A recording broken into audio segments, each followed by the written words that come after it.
beauties of our souls can often be found not in just adding another thing, one more thing, but in carving away all of the excess, all the trash, all the things that hold us back from what we want and who we really are. You will know this, some 35 years ago, there was a huge fire in Yellowstone National Park up the road.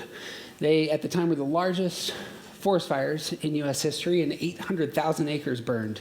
We will know this, the mountain pine beetle had killed a large number of the trees, and because of the ethic of national forests, they couldn't clear out all the dead. And so when the fire began, it swept through Yellowstone very quickly. It decimated very old forests. And so there was like this mourning that took place. And Time magazine and all the rest had pictures of these fires splashed across their covers.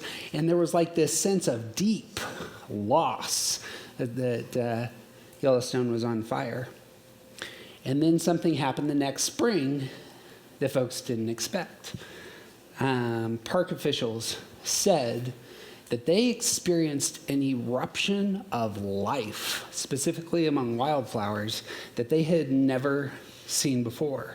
And of course, it's because much of the dead, sitting there for years and years and years, that had never gotten picked up, was wiped away, and it just allowed life to flourish in those spaces.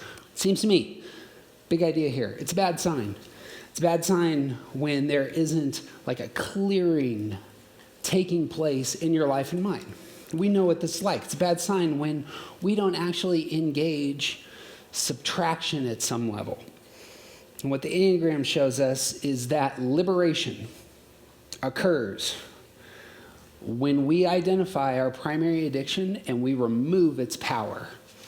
That's where we get healthy. That's where we get our healthiest, I should say.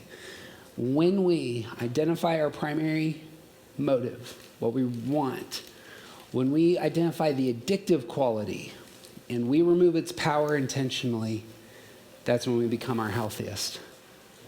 So how do you do that? That's where we're going to go.